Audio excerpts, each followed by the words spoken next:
welcome back to Up the Cherries in all departments, Cherries fans, and also Manchester United fans. We have got a very special show for you today.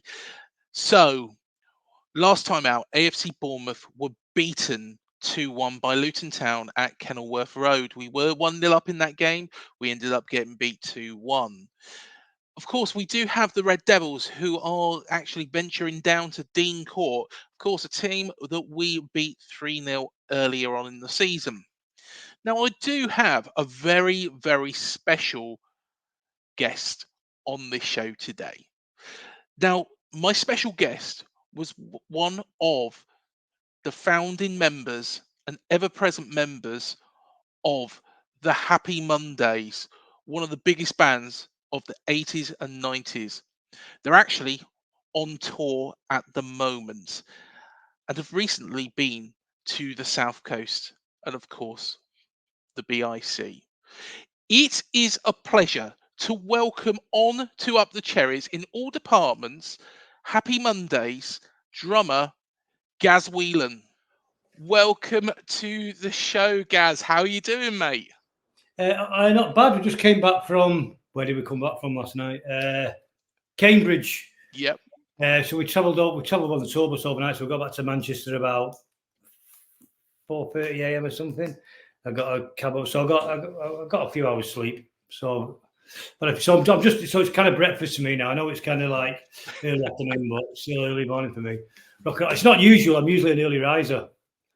No, let's not get carry on here, but you know what I mean. Fair enough. Well, what we will do is we'll discuss your career in a moment. But this might sound like a really obvious question. How did you become a Manchester United fan? Very simple. I was born in a house as a crow flies, about less than half a mile away from Old Trafford. So it's like Old Trafford is on the dock. People won't know, but if you're Cherries fan, but Old Trafford's on the docks in Manchester. It's an inland dock in Salford. So you just literally cross the water in Salford there, and it's like a ship canal. And over there, there's like what's called the quays now, and the BBC is the quays. It's the docks. And then there's some houses at the back there, and I was born in a house there. And then I moved and I grew up. Manchester's kind of split diagonally. It's kind of west and north Manchester are United, and south and east of City, kind of. Having said that, my wife's from Burnage, which is southeast Manchester, and all of her family are Reds. There's no city. In fact, in the whole of my extended family, my brother, my sister's extended family, wife's 3 sisters and brother, all their extended families, whether it's cousins, nephews, all the kids who've had children, grandchildren, there's not a single City fan in anywhere in both our families. Not a single one. Not a single one. And when I was growing up, where I grew up in West Manchester, Salford, it was in the 70s. It was mostly, when I was a little kid, it was mostly United fans, 95% United fans, probably 94% United fans, a couple of Liverpool fans. Liverpool's that side of Manchester, only 30 miles down the road, 25 miles from us. A few Leeds fans because they were the big team, and then there were 2 families that were City fans. It just wasn't. So I grew up with hardly anybody being City fans. I didn't really know many City fans until I was a teenager. It's turned into a long question. It's a long answer, sorry. You carry on, Gaz, honestly. When I started going to town as a teenager, town, centre of Manchester, we call it town, and you'd see people from other parts, especially East Manchester, the Middle East, the Far East, we call it. Weird part of town. You get a few City fans there. And South Manchester, you got some. But I just didn't really know any growing up. It's really, really weird. Fair enough. Well, what was your first memories of going to Old Trafford? My dad took me when I was a baby. Yeah. I was born in the end of the 60s, but as a baby. But of course, I don't remember that. He took me to see George Best. I don't remember it. My first proper season was the 74-75 season. I was a little kid. I was a toddler. Well, a bit more of a toddler. How old was I? I was about 7, something like that. And my dad took me. He had a season ticket. It was in the K stand, which is facing the Stretford. You won't know, but K stand's a scoreboard then, like next to the away fans, where the away fans go. Yeah. And my dad had a season ticket there. Went every week. But we were in Division 2 then. Mm-hmm. We were in the 2nd division. But not known fact. I mean, we still got the highest crowds in the land, and we was in the 2nd division. So all this thing about, I mean, this thing, United, the glory hunters, Man United fans. Well, of course, when you become a famous club, you get fans from all around the world. Yeah. But there's a lot of misconceptions about United. I'm not here to defend them, but it's true in Manchester. People say, "Oh, they're not for Manchester." Like Man City fans have this thing where it's not real Mancunians are City fans. It couldn't be further from the truth. It's utter nonsense. I think Evertonians say the same about Liverpool. Yeah. I mean, the University of Manchester and Manchester Evening News do a survey every 2 or 3 years of season ticket holders, and it's massive. It's so even in the centre of Manchester, without the suburbs, it's still like 70% United. It always has been, because United was a working class team. It was a union team. It was on the docks. City was kind of so United was seen as a working class team, and then the Busby Babes came, the air disaster. So it's always been the most supported by Mancunians. And I'm not just saying that as a United fan. It's true. I can ask anyone who's not from Manchester, spent time there. Most people are United fans. They always have been. Probably changing now. You see little kids in. Yeah. It's funny. We was back last year. I'm rambling out. Sorry, I've just had a coffee. I just woke up. But we was back last year. My wife's, like I say, my wife's family's from Burnage, where Liam and Noel are from, that kind of area.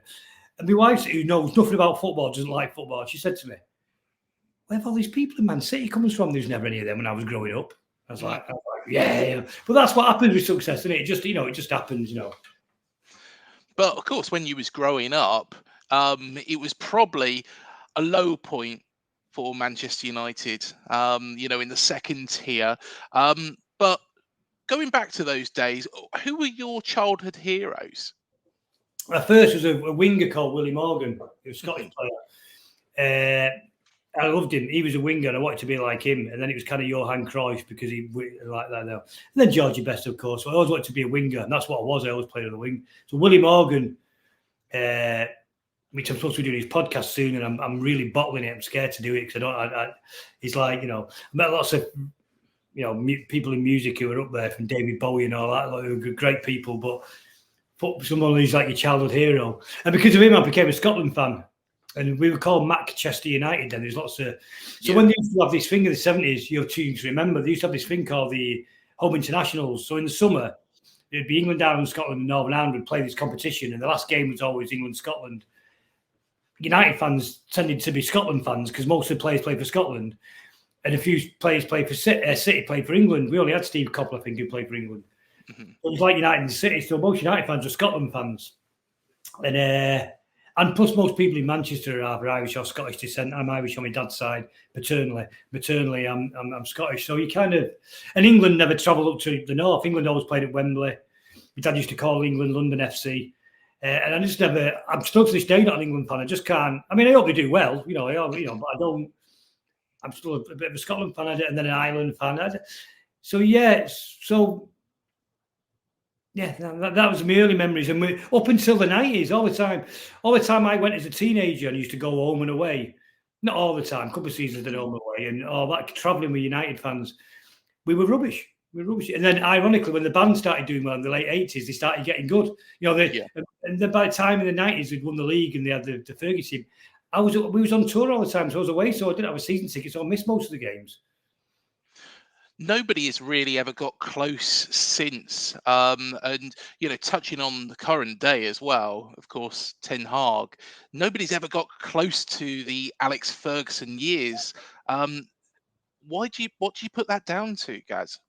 I think football, I don't think Ferguson would do so well these days. Football's changed a lot since then. It's not a team of individuals now. The people play as a unit, You can see, Bournemouth played really good football, like did against us 3-0 early on in December, weren't we? Yes, I was going to bring that up. Completely. I thought Ten Hag was going to be the man. I don't know. Not because of the results. It's not about results. It's about results. But if you're building, you can see it's like when Arteta had a poor season last year with Arsenal, and when Klopp did a little bit, you can see the style of play they were trying to develop, even though they weren't winning. Yeah.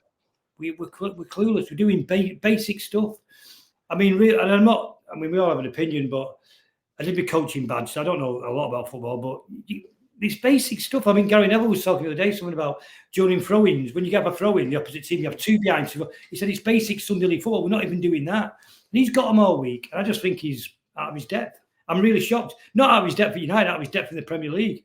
And we see teams like, whether it's, I've seen Burnley who are bottom of the league. I think they are, Bob. Playing nicer football than us, more constructive football. We're a team of individuals. It's like an old. This might be too close to the bone, but it's like an old rocker. An old musician stuck in the past. Remember we used to see in the 80s, 90s, and 60s musicians with the with the haircut from the 60s, still Yeah. playing. And United stuck in the past. Now we've got Jim Radcliffe's coming in. Hopefully he's going to change that. But the club's a mess. The ground's falling to pieces. It's just not a nice place to work. I know people who work there, and it's just a toxic environment, and that doesn't help. But buying big players and do the United way, them days have gone. They've changed. They've changed, and I don't see it getting any better. But I don't see who else we can get in. But and under the Glazers, they bought players on long contracts of big bucks, big money, and just a shot. And they had people who were football people in to make it as a business because they run it as a business. And football, like music, they are businesses, but they're very different than the usual business world. They're very, things are very different. Especially football, trying to bring the American model to the Premier League, it doesn't work. It's very different. Like I've just spent 16 years in Canada. My son's doing sports. I'm rambling too much. No, you carry on, Gaz. Honestly, I'm really enjoying this. Well, it's just because I'm having a coffee for I'm linked to the evil empire, so don't look at the cup. My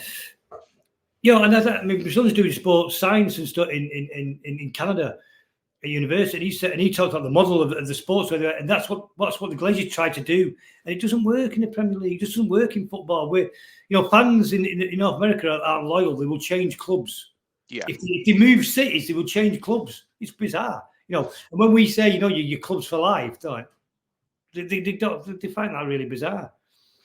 Of course, they try. Just let me. I'm in the middle. I've just seen the dentist thing. I'm in the middle of a dentist appointment, and this morning I've got up because I was on tour, and I know this sound can't find my teeth, so I've got my teeth missing. So I'm here looking like a clam pit. So let me take this. So I just want to get that in. Sorry, you talk. I'm talking too much. Sorry. No. Honestly, really, really enjoying it. And of course, they did try to do that. The FA all those years ago, moving Wimbledon to Milton Keynes, and there was uproar.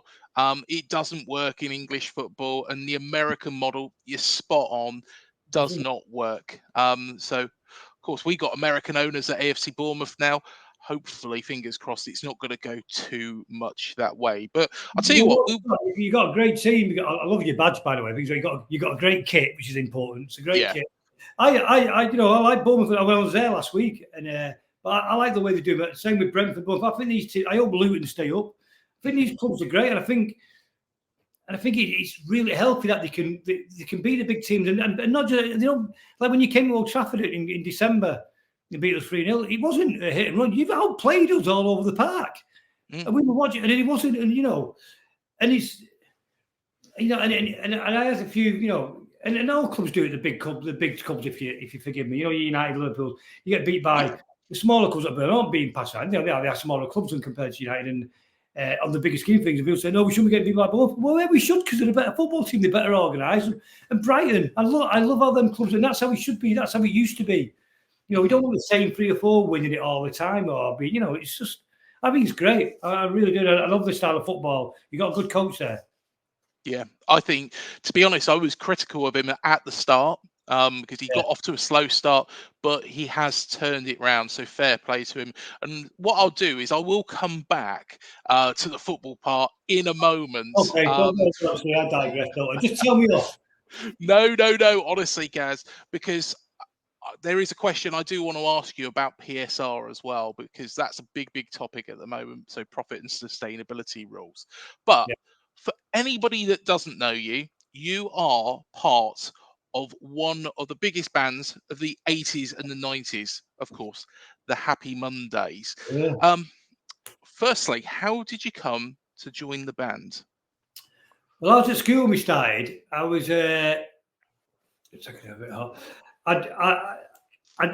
missed the first few months of school. I had a really bad accident with my arm. I nearly lost my arm, my elbow. It took 5-6 years to repair. So I was in hospital the first 6 months of school. So I missed the first 6 months of high school. And when I eventually went there was a lad who had gone to my other school called Nigel Day. Big United fan, season ticket holder.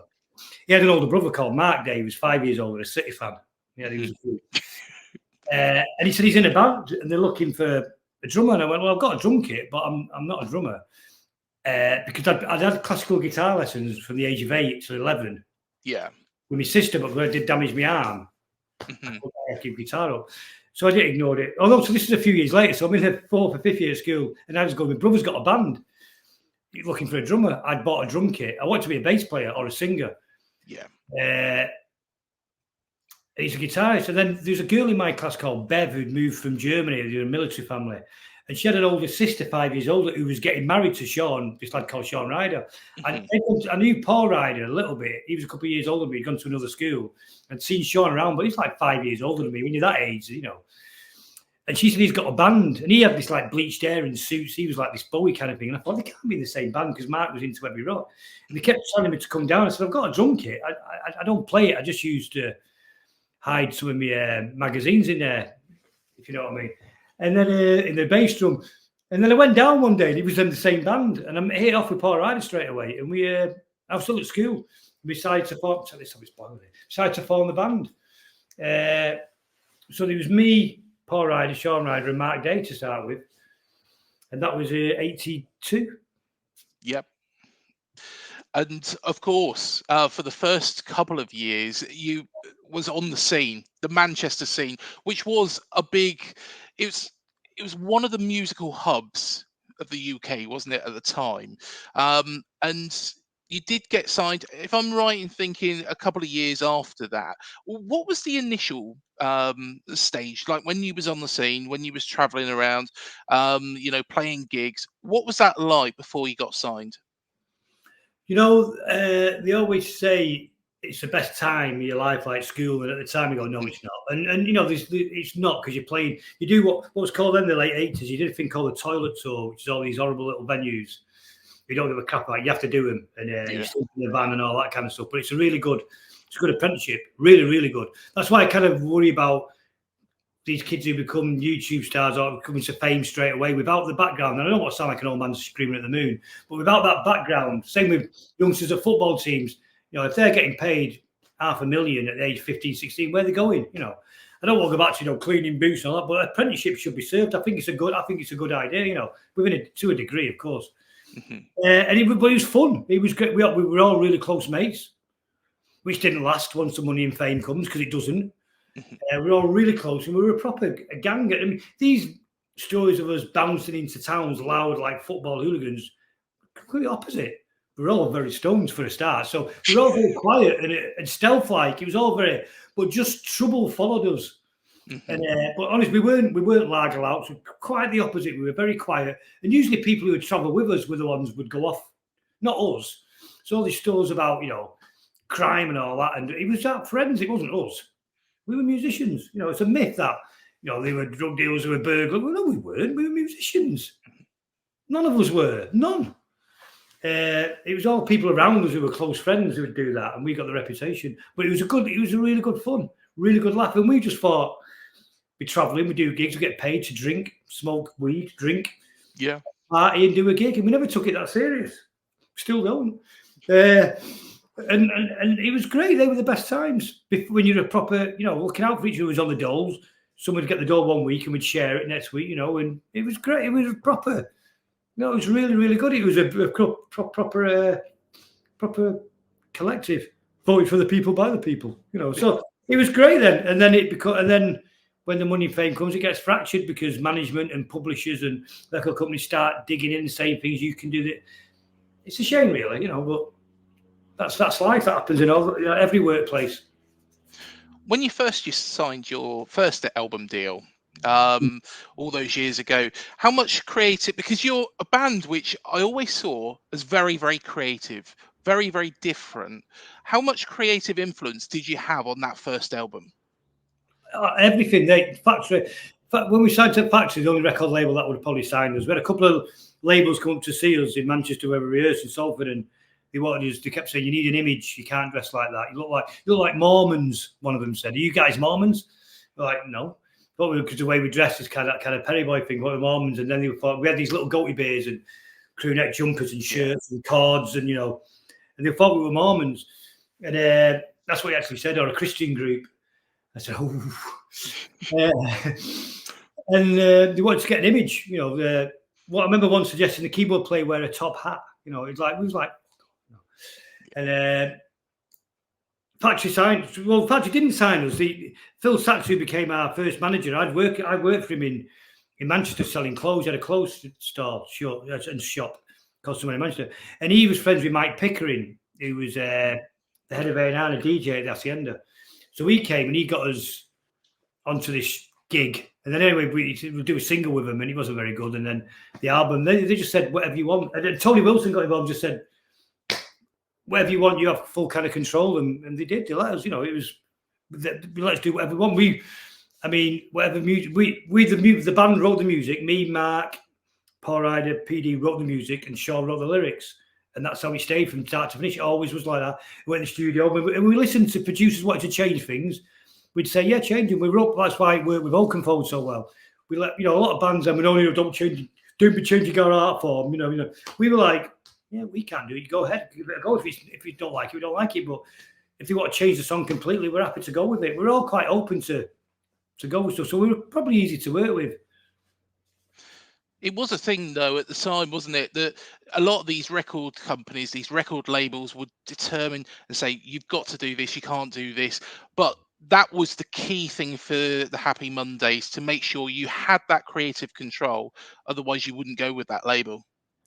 Do you know what? Paul Ryder wanted to sign them because they had the cool label. We were completely opposite to anything else inside. It's funny because in Manchester in them days, there was two bands that couldn't get arrested, couldn't get gigs, and everyone hated, and it was us and the Stone Roses. Every other band got radio play, local radio play. The local media loved them, journalists, they loved them, and they hated us and the Stone Roses. Us on the road, we had an audience in London, Leeds, Glasgow, Blackburn before Manchester. We couldn't get a gig in Manchester, couldn't, apart from the Hacienda. Journalists hated us, they hated the Stone Roses. Quite ironic. And then afterwards, the opposite. I remember a couple of journalists ringing us up saying, I'm doing a book where you speak. And I'm like, no, you hated us. You actually, and I remember Ian Brown remembers everything. And I remember talking to him about it about a year ago, and he was saying, I remember that. He remembers everything. And we weren't being, no, you said that about us. It happens, people. But there was a proper agenda against us and the Stone Roses in Manchester. So it was quite bizarre. You did mention that they would say that trouble followed you around. Can you tell us what happened at Glastonbury in 1990? No, I was heavily sedated. Again, we got there, and on the way, the driver took a wrong turn and hit a tree, and he broke the front window upstairs. So obviously we got there, they thought it was us lot partying. Wasn't. That's what the press said. And he was mad. And we had our bus parked up backstage, and we had the music blasting the door, and we were just doing that. We didn't play dance music because the sender was playing tons of dance music. And by 1990, we started listening to it in 86. We weren't listening to it anymore. Bummed album we did in 87, 88. That was a real ecstasy dance music album. Pills and Frills wasn't. We'd moved on from then. I was listening to Bob Dylan and Leonard Cohen by then. We'd all kind of moved on, ironically. And then we got there, and it was a bit of a party, and it was a bit mad. But I had just met my wife, who I'm still with today, 34 years later. I wasn't with her. We were just kind of getting together. Her older sister was married to Andy Rope, the bass player from the Smiths. And he would come down and brought her down. So I was eager to go meet them after they didn't get up. So I left about 6 in the morning. But I remember going underneath to the coach to get me bags. They have the things under the coach with the luggage compartment. Yeah. Sorry, I'm a bit brain dead today. The luggage, I'd open it up, and they were just couples fornicating. He was like Caligula in the middle of it all, he'd up a bit, and they were just moving him, getting me bags and out. He was nuts, and he was pretty crazy. But things like everything with us are exaggerated. I've had some of the maddest nights out with bands that you wouldn't expect. Like Aha took us out in London once after Top of the Pots, drank us under the table. Drank us under the table at Heathrow Airport once. Curiosity Killed a Cat in the 80s went out in Manchester with it. It's these bands that you don't expect. It's worse than all. It's just an image thing as well. I mean, I'm not saying we weren't, because we just didn't care. We did whatever we did, and we didn't play the game to a degree. But but it's close to exaggerated, I think, because we spoke about it more openly but we're no worse than anybody else. Well, of course, you released your second album, which you did mention there, Pills and Frills and Belly Aches. And around that time, Step On, which is a single I absolutely love. was released. What was that period like after you released that album?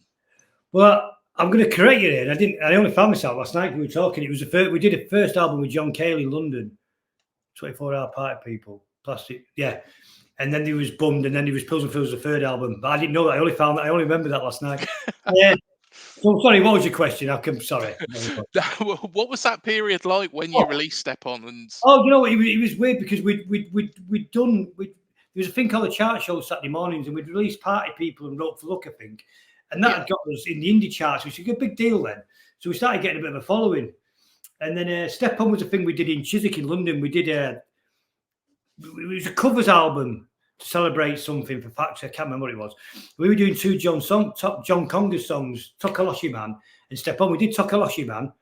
I was in the studio until he said, "Oh, you've got 5 hours left. Do the other side. He's going to Step On You Again." The song was called. So we did that, and he just went, "That's the single." And we changed it. It's very different. And the beginning of the intro was Sean saying, "You Twisted My Melon Man" is from a documentary about Steve McQueen we'd been watching. Yeah. So Steve McQueen had gone into. There was a producer of I think it was A Great Escape, was saying when he interviewed Steve McQueen for the part, Steve McQueen was talking to him, and the producer saying, "I don't understand what you're saying. You talk so hip, man. You're twisting my melon, man. You talk so hip." And he would just nick that from there. And there used to be a guy called Bobby G who was in the Hacienda. And when the Hacienda used to close at 2:00, everyone used to shout, "One more tune." And he used to whistle and shout, "Call the cops, call the cops." So they're all lifted from things. And the guy called Minnie, Damien, who lives up the road here, who's Bez's mate, used to always say, 24-hour party people, plastic face cards. So it was all lifted from people we knew. And it was just a magical time. But like I say, that Manchester Summer of Love 87, 88, 89, 90, remember, we were away on tour most of the time. So we kind of missed it and being a bit of the eye of the storm. But when it came back, it was a little bit like, remember one summer day, beautiful summer's day in Manchester in 87 or 88, I can't remember, and walking around town. And I remember thinking this was what High Ashby in San Francisco must have been like in 67, 68. It was really like that. People from all over the country had come up, you know, the Kevin and Perry thing, talking like Mancunians, dressing like him. But it was like, there was a lovely, like I seen the people from Liverpool who were supposed to be an enemy. They've never been my enemy, but as a Mancunian, you're supposed to be the enemy, you know. All getting on, from Leeds and all the football hooligans were all getting on, and no one was drinking alcohol, everyone was taking ease and it was a very strange time, but it was really, really nice, you know.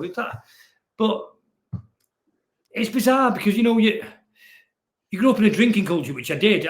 We had both one foot in each. You know, I grew up with all my mates where I grew up, who all went to United, and they were all drinkers, and we all travelled. And then there was the musician side of the band where we were drinkers, but, you know, we would smoke weed and we listened to arty stuff and we read books, and there was always that side to me that I never fit in with my mates when I was going to football. There wasn't. I was kind of stuck in both camps. But with the band, when I met Paul Ryder and Sean Ryder, I was like, straight away, I was like, oh, outsiders who were into arty stuff, and you could, growing up in a working class area, you know, if you said I read, you know, Anton Chekhov, they'd be like, no, and you're in a band, they'd all be like, aye, you know, and so I could say that with them, you know, maybe not reading that, but, you know, I could. And I like reading, and I liked the arts, I like music, and I liked all the stuff. But I said that in the pub to my mates. They knew that. They'd take the piss out of me constantly. Whereas in a band, I could say it. They still took the piss out of me, but they were, you know, they'd be like, "Oh, it's acceptable in a band." So I always had one foot in both, you know, and that's what's beautiful being in a band. But certainly in North Manchester, then it wasn't. You order were from North Manchester, but not many. Most bands are from South Manchester, the student area part of town. So it was all like, you know, in a band, you know, it was all a bit frowned upon in the late 80s. So, but it was lovely, you know. It just so seeing all my mates who were the grafters who were going abroad with football, doing, you know what I mean, whatever they got up to, coming into that and like coming into a little bit of my world, going, oh, it's great, and, you know, and oh, I've heard, you know, talk about Bob Dylan and Leonard Cohen and arty kind of stuff, because it all got loved up. It was like, wow, this is brilliant. You know, seeing the hardest, you know, I remember one guy, a lad who I grew up with, who used to, because I smoked weed, he was like, you hippie, you know, you hip. Yeah. And he was like, oh, I hate drugs, it's all about drinking, you know. And then seeing him all loved up and like going the opposite way, I was like, oh, you know, it was quite funny. You know, and going into, like, you know, I remember going into, this is the true story, going into a local bank one day to post a check or something. And And the guy behind the teller I was giving me check to, I was paying money and I can't remember what I was doing, I looked at him and thought, I recognise him. He was kind of being sheepish, and I went, sure, I saw you dancing on the podium in the Hacienda in your underwear the other night. You know what I mean? He wasn't quite in his underwear. He's like, no, well, he really was. Remember you giving it all in? He's like, no, it wasn't. And he was like, I know it was really fun. And he worked at a bank. Weekends he was dancing in his underwear in a cage, and then he wasn't that much. Probably proper giving it him, and he was like, so it was just a weird time. Everyone was, he was just wonderful. He was, he wasn't going to last. Of course, it wasn't. The authorities won't allow that, Well, you did disband in 1993 after the release of what I found out is the fourth album. Now I'm going to try and hunt down that first album, which was Yes Please. But you did reform in 1999. Well, what did you do in between those periods? I tried a few bands. It was weird for me because I'd been in the band since I was 15. So there I am in the early 20s, and I'm like, I didn't know what to do. So Paul Ryder had a breakdown. I had a bit of a breakdown. Everyone, I remember visiting Paul Ryder in the psychiatric ward, and I was just on a day kind of thing to get psychoanalyzed. It turned out that it was a malaria tablet I'd taken in West Africa that did it for me, and Paul was in there. So everyone kind of went under, had a few things. I was in a band with Andy Rowe from the Smiths for a while. But I went touring America, not with the music, with my wife. We drove across America a couple of times. And I had aspirations of maybe being a writer, writing books. I didn't want to be a musician anymore. Drums was never my thing. It was like, this was kind of always been my, my thing, and writing songs, and the beauty of being a Mondays. I did a couple of sessions with bands playing drums, but I didn't want to be a drummer. I like writing songs, in the Mondays I'd always been part of the songwriting, and that's what I wanted to do. And not much, really. And then I moved to Australia, set up a record label, which was successful. We had one band that was successful. And then that was it, really. Then I moved back. And then we moved to Canada. And then America. I was moving across, just a bit lost, really. And, not much aspiration. Procrastinating about being a writer or a poet. In 99, when you did reform, how was that all initiated? In 99 as also, I did my football UEFA coaching badges, and I got to UEFA. I did my UEFA B, which means I would have been qualified to coach a Premier League team. Yeah. And then I finished it all. Then you get an exam date, and it was just before I was moving to Australia. Then they changed the date, and I was moving to Australia, so I couldn't take my exam. So even though I passed the course, I never took the final exam. So I never got the qualification. But it ruins watching football because you start watching it and you start watching. You don't watch it as a fan. You start going, he's and that. And to this day, it ruins it a little bit. So I did that, and I was going to be a football coach, and I did my coaching badge 99 in Carrington, next to where United train. Yeah. Fun enough that we did it finished on the Monday bank holiday. Man City moved in on the Tuesday. They were there for about 7 years after that. But I realised being around football coaching and all that, the football and fraternity are very different than being around musicians. They're not as tolerant. There was a lot of racism I noticed. There was a lot of stuff that I wasn't used to being around, because I kind of was, because I've been in a pub with my mates, but being around musicians and being around foot is very different. I thought this is probably not for me. So because football was my first passion, that's what I wanted to do, and I played at a high level. And then in 99, we got back together, and I went, okay, it wasn't all of us. Paul Ryder didn't last long. He couldn't handle it. He relapsed back into his heroin stuff. I was very lucky. I'd never got into the hard stuff. I'd seen it, it was Guinness and ganja for me. I mean, don't get me wrong. I'd had my moments, I'm no Puritan. Never with anything, never with that. I never take heroin, because I remember Paul Ryder saying to me, "You never take it because you'd love it," because I like that, so I never touched it. So it's a bit weird, and people still had their habits in the band, so things hadn't really changed. So it was a bit of a mess, really. It was a bit of a mess. We had a few moments. It was okay fun, but it wasn't quite the same. Well, in 2000, you did a gig with Oasis, and I found this out the other day. Didn't Sean give everybody an Elvis tribute? How did it actually come about? No. Everything else gets attributed to Sean. That's how No, we'd been doing in rehearsals and messing around doing Suspicious Minds. Yeah. But on the first night at Wembley, we did it in between. So there was a problem. Sean has an auto cue with his lyrics on. There was a problem. It had gone down. So instead of sitting there silent, we started playing. We're caught in a trap. I can't walk out because we started doing that. And it was a night when Liam was steaming drunk and he decided to stay. And he's going, Elvis, come on. So Sean, I don't know whether to stop Liam coming on stage, started singing, we're caught in a trap. So he started singing it because Sean likes Elvis. Everyone likes Elvis. So then Liam come on going, Elvis, you know. So it just that's all it was for, because, and then we got the auto cue and we stopped, and then, but we considered putting it in the set, you know. Well, that was it really, yeah. So it was just an ad lib thing to pass time in the middle of the songs. But Liam had been out all day. He was in a right mess. So, of course, the band did disband in 2001, but you did all rejoin in 2004, and you've been there ever present, really. Those years you were travelling to and from Australia. How difficult was that for you, Gaz? It was pretty weird because I had the label in Australia, so I was kind of torn. I didn't really want to get back into the band. So I knew how toxic it was, and it's not good for mental health. But then I don't know. You kind of get sucked in as a musician. I think when in 2012, I was in Canada then. I wasn't in Australia. I found out by, I think I saw it in the enemy or something. And then Sean's manager was bringing it together and he emailed me. I didn't know who he was. And then I spoke to him. And I thought, he said Paul Ryder was going to do it. And I hadn't spoke to Paul for about 6 months, a year, because he was in and out of rehab. He was always having his issues. And when it was the whole band had agreed, and PD as well, and Mark Day, I was like, okay, it's a whole band again. So, you know, that was different. So it was a proper band, you know.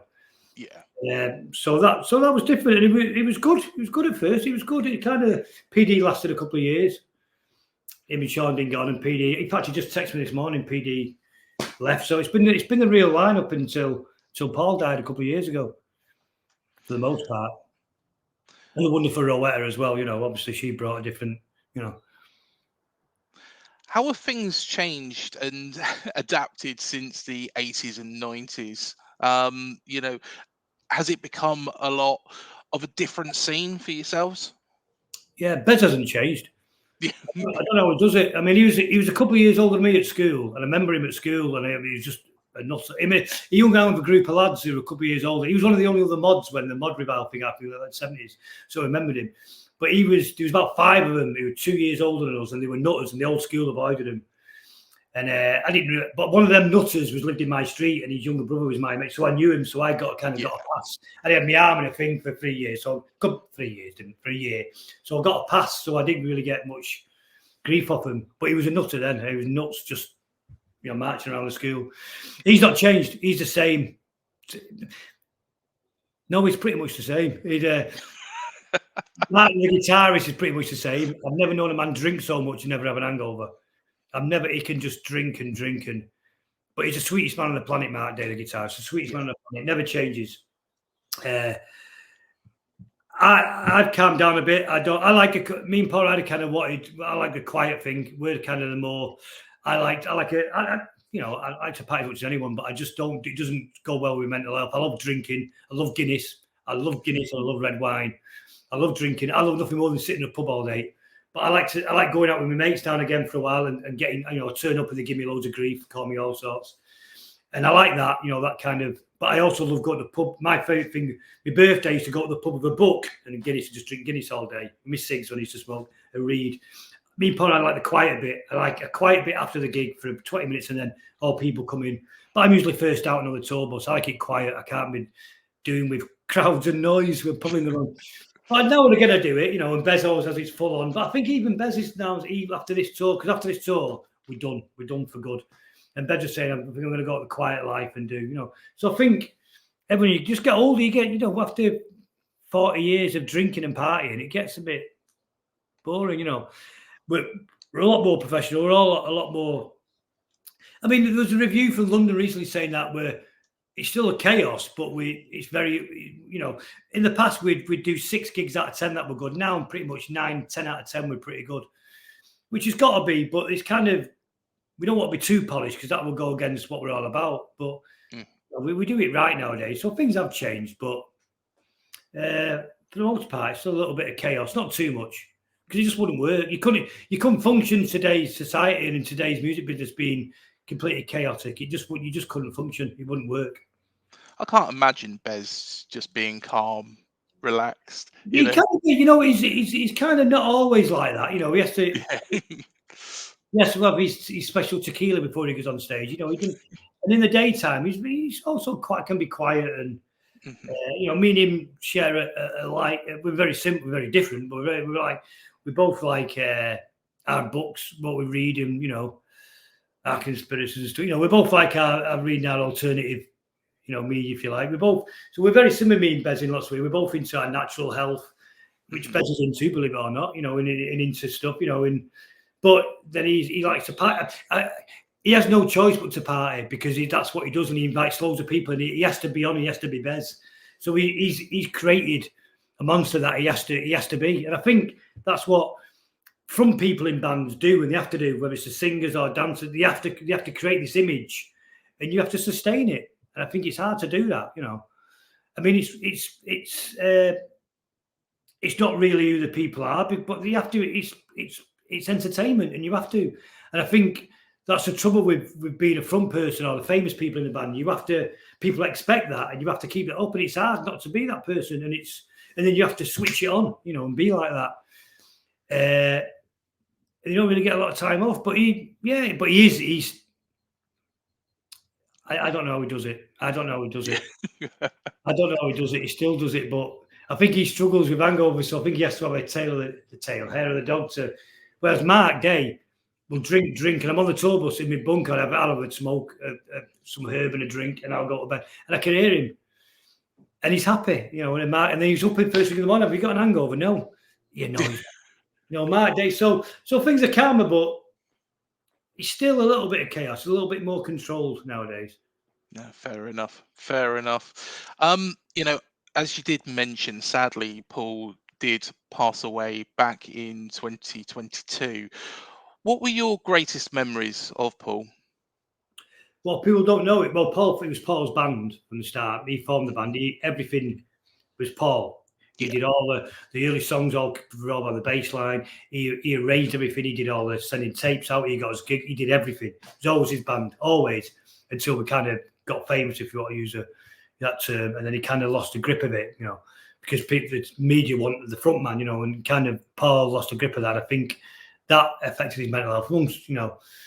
But he was very funny, really, really funny, really dry. He handed out most of the nicknames.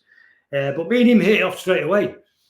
He was only 2 years older than me, and we hit it off straight away. He was very quiet, but funny. But not once you got to know him. Really, really funny, really funny. And he was, you know, the old band, it was his life. He was obsessed by it. You know, when you were doing gigs, if you do something slightly different or off piece, you'd look round and he'd look at you straight. He'd know straight. He'd be looking at you. You know. I miss him. I miss him a lot. You know, we were just best mates. I think we only had one argument when we split up. We never, you know, he was my best mate. We always got, you know, not perfect. None of us are perfect, but he was. The band was everything to him. Everything. And I think he wanted the band to be taken more serious as musicians rather than what we were. He realised that the image also helped promote the band. He wasn't stupid, but he wanted us to be more taken more serious as musicians and songwriters. And I think that dealing with that, he didn't get the kind of, you know, when we got the Thingy Awards, the Ave Novello Awards, that helped. But, you know, we always didn't, yeah. So I miss him. He was just a calming influence. Mark Day, the guitarist, and him clashed a lot. They always got on, but they're very different because Mark's very loud and drunk, and Paul was very sort of, and Paul used to say after the gigs, calm down, and then he'd apologise and we dropped him off. I'm sorry, Mark, I didn't mean it. Mark, I know he didn't mean it. It's really affected Mark, and Rowetta really affected him. You know, they both really struggled with it. Yeah. No, thank you for sharing that with us. It's good. It's fine. No. You have Go and check out the Paul Ryder tapes. If you want to know, what it was really like being in the Mondays, the Paul Ryder tapes on a Sunday night on YouTube. The Paul Ryder, please, and do a link to it, and do a link to my. I'm going to start doing me Sunday me after this, because after the band are finished on Sunday, we're done for good. So I'm going to start doing my YouTube channel again next week, which I didn't want to do. But once I started, I quite enjoyed it. I'm not doing podcasts, just doing posts and stuff and music. But please, I'll send you a link to that if you can post that on the Paul Ryder tapes. That'd be great for people to go check out. Most definitely. And like I say, I have, listened to the Paul Ryder tapes. Not all. There's lots and lots of them, but it does give, an overall view of what it was like in the Mondays, and do go check them out, and the links are below in the description, everyone, so please go. It's kind of a behind the curtain of what it really is, rather than what the media wants you to think. Well, that's like with everything, I suppose. But yeah. Okay, nice one. Yeah, definitely. We'll put that in the description as well for you guys. So yeah, okay, everybody do go and subscribe to those. But you have got your own band as well, which is Yogi G and the Family Tree. The logo is behind you. Yeah. Oh, there you go. Look at that. I'm only. Anyway, and it's in red and black as well. We do like that. It's actually dark blue, but go on. Yeah. Oh, is it? Oh, fair enough. That's my red, white, and black. Both teams, I suppose. Yeah, both teams. Yeah, exactly. How was it when you started the band? Because you've already released 2 songs, and you're on to your 3rd one, which is Peace Assassin, on the way. Oh, right. Do you know what? Peace Assassin finished. I've just not had a time to put a plan together. I've just released stuff, and I've done no promo. Mm-hmm. I didn't even release it. If it's not officially released, I just put it out there for people to listen to. First one was Show Me the Truth, Rowetta one, who's brilliant on it. I think she steals the show completely. And then Black Symphony, which is just me. It's one I wrote on my own, just that. But I've never looked for management, for a deal. I've never put it out there. I don't even know whether it's even on Bandcamp. Never done anything. Just did it, which is not fair really to the other lads in the band. But now the Mondays are finished, about time I took it serious. It was just a bit of fun really to do, because I was spending a lot of time over here. Even though the family have been based in Canada for 15 years, I've been here for 6 months of the year, so I've never really been committed to there. So I have to have time. So I just did it to fill time. But now I'm taking it serious. I get a couple of management companies and a label in British but based in Los Angeles got in touch and was saying, we really want a manager, but you've got to do this, you've got to do that. We think send us the album, because the album's nearly finished. I sent them the album unmixed, and they came back and said 2 separate entities. Both said pure fluke separately. Both said these are award-winning album songs. They're really good. What's that award they do? The what's that award for songwriting album? I can't remember what it's called. And I was like, really?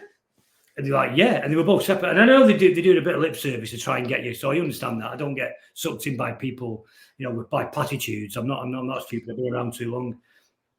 But they both said, no, it's too good. You need to take it seriously. And I was like, no, I'm not doing that. You've got to do this. I don't want to do that. I just want to do it for the love of it. And they both said, well, no one's going to hear the songs. And I went, well, I don't care. That was about 6 months ago. Now the band are finishing, and I'm thinking, maybe I need to do it proper, I need to really concentrate and do it proper. The songs are good, and I don't promote myself or blow my own trumpet, but I need to take it serious. So after this week and Sunday, for Monday, I'm going to start doing my own YouTube and do the songs and get it finished and do it properly. So it's just a bit of fun, but yeah, it turned out better than I thought, actually. So yeah, about time I took it seriously. Yeah. So I think Peace Assassin will be the next one. Got one called the Ballad of David Bowie that's finished. So I probably might put 2 or 3 out in an album, but I just put them out there. There's no big plan, unless someone gets involved. But I don't know whether, But I need to commit fully to it, which I will do for Monday. Well, I was listening as well on Spotify, and the tracks are brilliant. And I did find a snippet as well of Peace Assassin. So yeah, all the very, very best with regards to that, Gaz. I'm sure it will absolutely fly. As soon as you get it all out there, I'm sure it will be very, very successful. Just going back to the football, of course, we've got this game at the weekends. And I wanted to touch, we've already spoken about Ten Hag and, that nobody's really got anywhere close to Sir Alex, but of course, it is a different era. But Manchester United this year have been very, very inconsistent. Of course, there is the 3-0 defeat against ourselves, but there's some good results in there as well. Some outstanding results. Not many. Why is it that there's those glimmers of them being able to do something, but also the failings of getting beat by Nottingham Forest, by ourselves, the teams that you don't expect. Fulham, another one. Because they don't play as a team or as a unit. There's no they play as individuals. So a bit of individual magic will win a game, but you won't win your many. You'll win every. It's very inconsistent and small percentage of your game. So that's why there's some.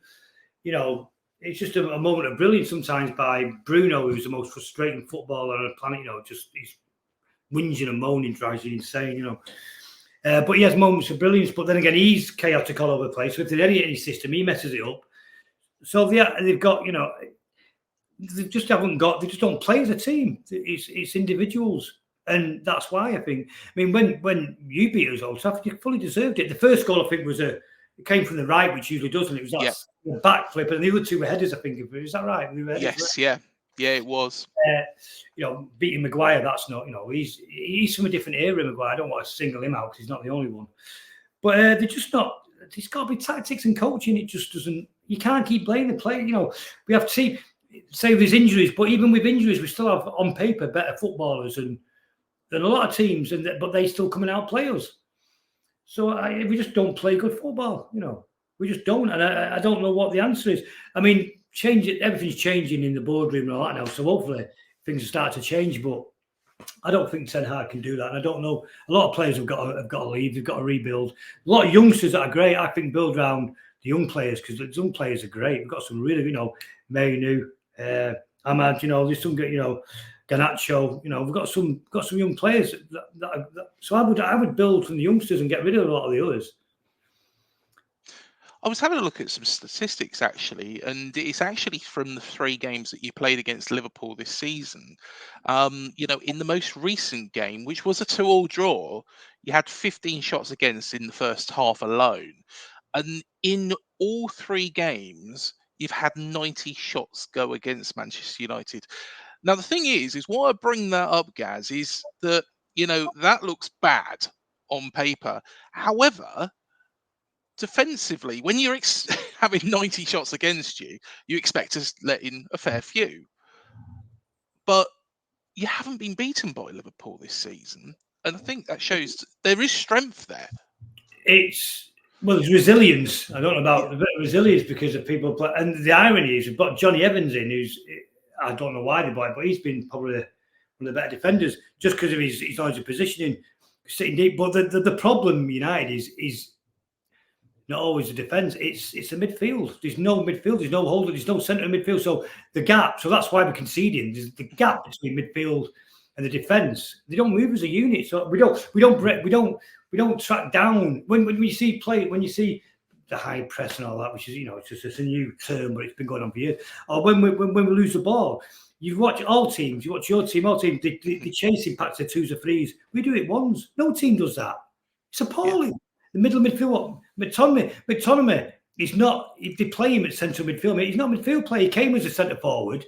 He's a number 10, really. He's not. So we haven't got Casemiro too slow for the Premier League. I think we haven't got. We got United. We've always had great midfielders, whether it's Brian Robson or Roy Keane. We've never replaced Keane in that centre mid. We just haven't, and that's what we need: a fighter in centre mid in that gap, and that's why. We're letting so many shots on target. It's not in the defensive shot. It's the midfield. It always has been. Always has been. And then we're going by Ten Hag buys players like Mason Mount who plays in exactly the same position as Bruno Fernandes, who he never brings off, no matter how bad Fernandes plays. And he can play bad, and he has been playing bad. He won't replace him. I don't know. If he spends 50 odd million on it, I just don't get it. We need a central midfield player. A Roy Keane. That's what we need.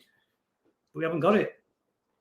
of course, Ten Hag is under pressure. There is actually talk of Thiago Motta, who is at Bologna. They're ninth in Serie A at the moment, coming in. So that's the rumour that's been going around. Really?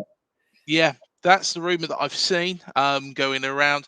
How true that is, I'm not sure. And to be honest, taking a manager from Italy, is a bit of a strange move. So there must be some reason that that has been muted. Well, Serie A is my other passion. I'm obsessed Yeah. by Italian football. I have been since the football. It's like the Channel 4 in the 90s. Yes, yeah. I'm obsessed by Italian football. I've read lots of it. It fascinates me. There's some great football books on Serie A, and I watch it every Sunday. I always have done it. I love it. Bologna play decent football. They're okay. I don't know what going from a team like Bologna to United, that's a problem. And going from Serie A to the Premier League is very different. I think we need a manager who's coached in the Premier League. I really do. I think it's a different beast. It's my opinion. I think Serie A is very different. You get a lot of time, a lot of space. It's not defensive like the world thinks Italian football is. Catenaccio, that's an old thing that Juventus made famous. That's not really the way Italians play. Well, kind of do, but not like we think it does. I think it's I've not heard that. That's a concern. That's a concern. I don't know what they're going to build, what they're going to do. I don't know. I think Ten Hag's gone. I'd be interested to see who's going to replace him. If they gave him till next year again and gave him to Christmas, I wouldn't be against that, but it wouldn't be my choice.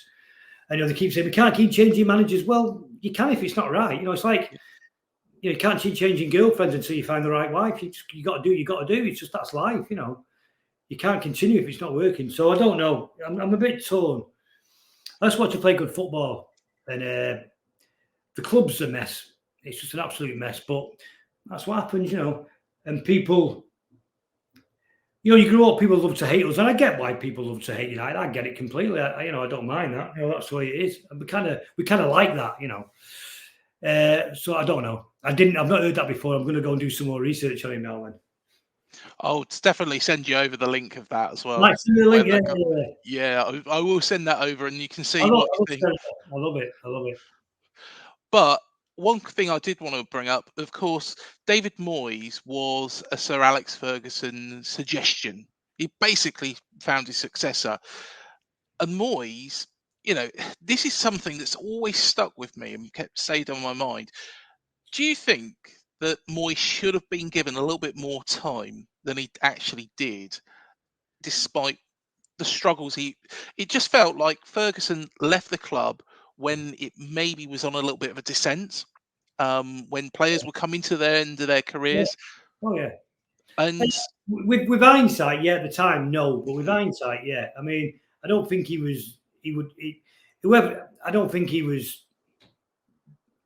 had the right pedigree for the job after Ferguson. But Ferguson left when they were on. He knew what he was doing. He was also responsible for the Glazers taking over, partly because his racehorse issues. So Ferguson isn't without blame. It's a tough one. The club, he got rid of the coaching staff straight away, Moyes, which I think he should have done a slower transition. I don't think they've had. I thought Mourinho was a perfect fit for United, just because of who he is, his personality. Not so much his style of play. But he said at the time, finishing second and winning a trophy was an achievement because of what was going on upstairs. So he runs deeper than the managers. They were all going to fail. But still, you'd expect better football. But maybe, I don't know. I mean, it's a different beast, Man United, because it's this kind of, it's not just a football club. It's this big entity. Yeah. It's created its own monster, and it generates so much money around the world, aside from the football. So it's very different, and I think you come in and you're taking charge of something, and it's hard to prepare anyone for it. I remember, Ten Hag said, I remember worrying when he took over. He said, "I've managed Ajax. Man United's no different than that. They're very different. Ajax is a great club, but it's very different, and it is, certainly in a different league, compared to Eredivisie, compared to the Premier League. So that was very naive, and his press conferences after games are very naive. Whether he's doing that, I don't know, but for other ulterior motives, I don't know, but it's very concerning. I want someone who's managed in the Premier League, but I want to know a plan and what they're going to do, and you can't go out buying the best players in the world and expecting them to create this great team. Them days are gone. You play as a unit. You can buy the odd star, but it takes time. So I don't know. I'm glad we've got a local person in charge. Just because our noisy neighbours haven't. That's how pathetic we become. Just because it's not local. Football's not local anymore. It's not. Bournemouth will have fans around the world. People watch the Premier League around the world. You have people who will adopt a club and watch it, like I do with Serie A. I watch Serie A, and AC Milan chose me. I didn't want to choose AC Milan. I wanted to choose a small team that weren't very good, but they chose me because my brother-in-law came back from Italy. He had free shirts, free tee. We used to play five-a-side on a Sunday. Didn't have a kit, and he had free shirts, an Inter, an AC, and a Juventus one. And he kept the Juventus one because he liked it, and he just threw me and my brother. And I just happened to grab, he grabbed me the red and black stripe one, which I like. Yeah. So AC was my, I always liked Sampdoria, so I was like them. So Sampdoria, a team I always liked. But AC Milan, because I got the kit, so I was like, oh, AC Milan then, It wasn't a choice. It wasn't because they were one of the best teams at the time. And I've just been an AC Milan Sampdoria fan ever since. So yeah, you don't choose your team, so that's just the way it is. But yeah, we'll see. But like I say, so people have this myth, and Bournemouth fans might have this myth that in Manchester, people like United fans, it couldn't be further from the truth. I remember in '78 going to the FA Cup final in my dad's car, and we left at 6:30 in the morning. And we got out in the street, and the old street the night before was red, white, and black. The whole street. There was the Reeds and the Smiths who were City fans. In a street of 100 houses, it was like a cul-de-sac of all these semi-detached houses. Yeah. We were City fans. Everyone else was United fans. And it was. So this myth that people in Manchester is complete, utter. It couldn't be further from the truth. Most Mancunians are United fans and the others. But the young ones growing up now, maybe you'll get, you get a lot more City fans because they're the better team. So we'll see. Well, you're the perfect person actually for me to ask, and this is probably the final question before the prediction, about PSR. So, of course, Everton fans have been banging on the drum about this. So to speak, there we are. There's a pun. Also, for Forest fans and now Leicester. Now, the thing is with PSR, a lot of people view it of a way to keep the top six. But from a Manchester United fan, are you concerned about PSR? Because considering Manchester City have been able to spend what they want, when they want, and don't seem to be getting any punishment or restrictions for what they've already done, it seems like they've just been forgotten about. Chelsea have been forgotten about. Are you worried now that Everton, Forest, and Leicester have got in trouble? That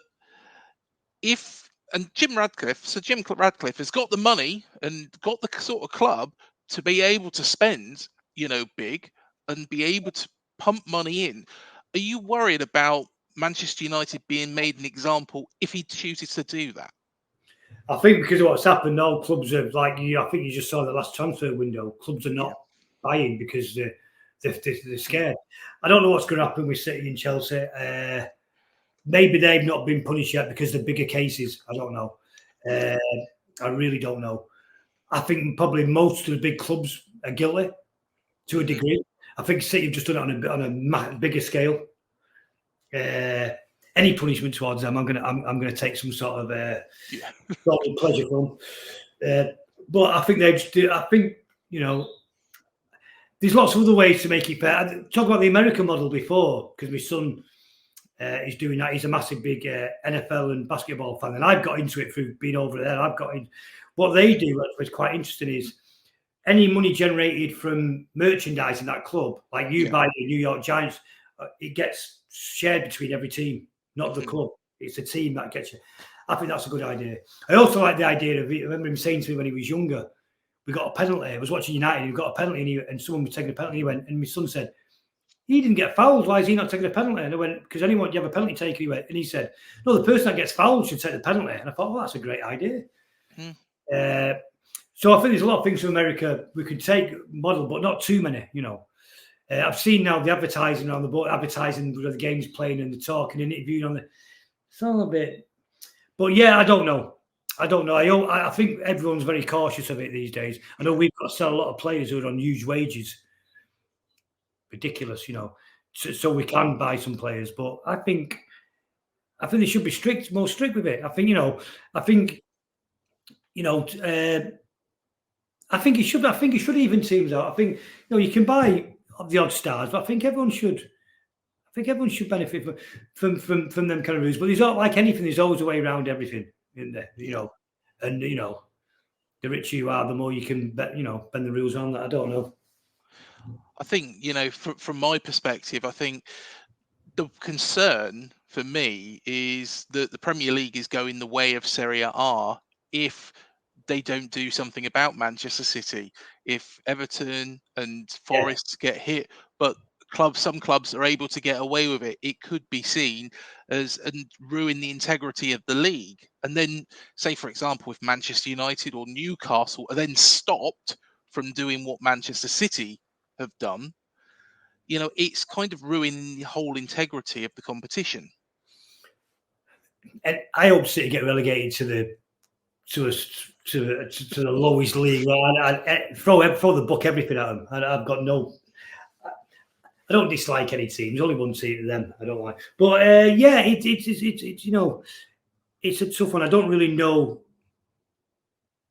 I'm not an economist. I don't really know the ins and outs of that. I'm just a fan, so I just think things should be evened up, but within reason. It's like I think you should be able to spend, but I don't know.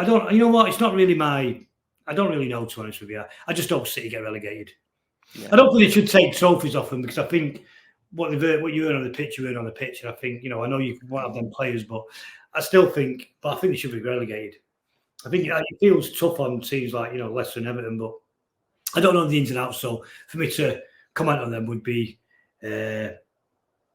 wouldn't be right. So I can't really comment on that. No, fair enough. Well, I do this with all guests, Gaz. Of course, we've got this game at the weekend. You are coming down to Dean Court. You were beaten 3-0 up at Old Trafford. I couldn't believe it. I was pinching myself, to be fair. How do you reckon this game's going to go? I think. Why are you called the Cherries, by the way? The actual nickname, the Cherries, is actually from the red and black shirts, the red striped shirts, I should say, at the time. But also because Dean Court was actually built adjacent to the Cooperdine estate, where it's believed there was many cherry trees. Oh, right. It's a good name. You know that? It's a good name. It's a great badge as well. I really like the badge. I mean, my favourite, I love football badges. United's really good. I like yours. You've got a really good badge. My favourite is probably Sampdoria. Have you seen Sampdoria's badge? Yes, yeah. But it's yours with obviously, with the sailor with the pipes. I love it. And it's a great kit as well. I think tomorrow, I think 3-1, 3-2 to Bournemouth. Seriously? You're going against Manchester United? Yeah, seriously. It's a 5:30 kickoff, so I think we're going to watch it on the tour bus after sound check in Liverpool. We're in Liverpool tomorrow. I mean, it doesn't matter to us whether we win or lose. We've got nothing to play for, I think you're 12. Are you 12 for something? Yes, yeah. I don't mean that in a condescending way. I just think it's not a bad 12. I mean, with the amount of money you've got to spend, and but you play good football. I think you'll do the double on us. I mean, like I say, it wasn't a fluky 3-0 at Old Trafford. You played better football.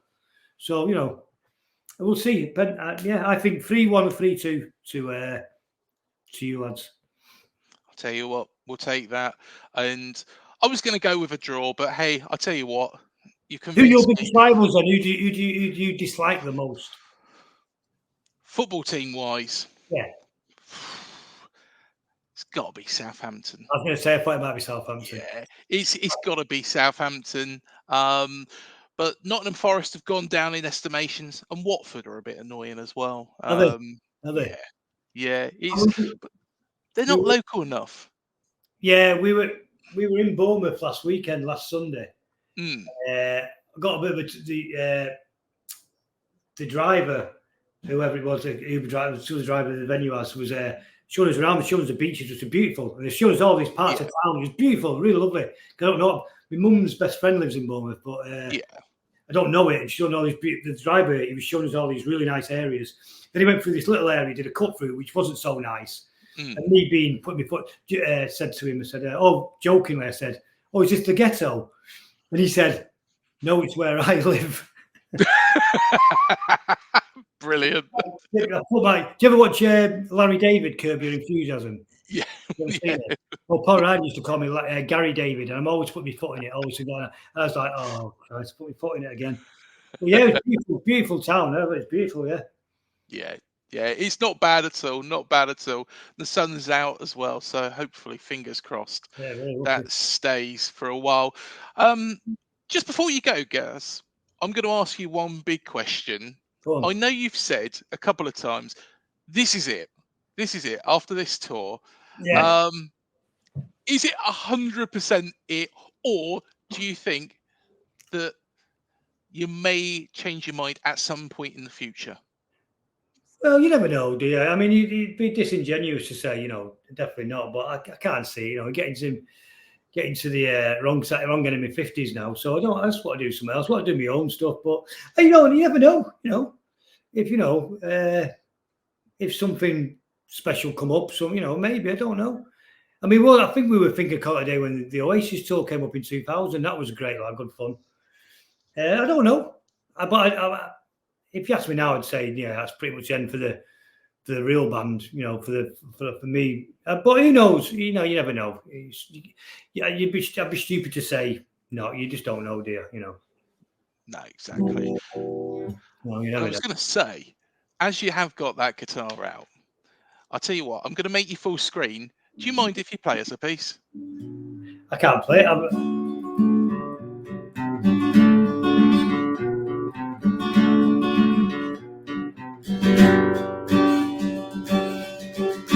Step on. I can't remember the rest of it, to be honest with you.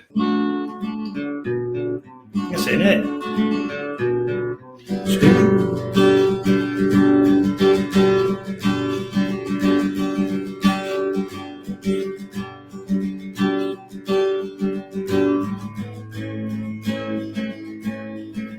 That's a chorus to step on.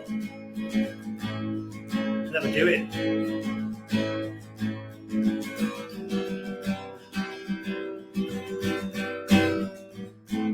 I can't remember. Anyway, better step on. Yeah, I could. Honestly, Gaz, that was amazing. That was amazing. What was Loose? I remember Loose it used to be. I don't play Monday songs. I don't really know. Is that it? Yep.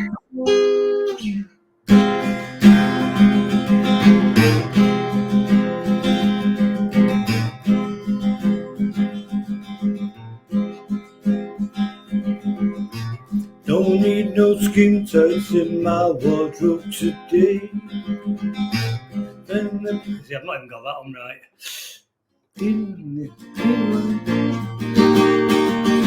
Anyway, I can't remember. I don't do one of these songs. I try not to. So send me a text tomorrow during the game.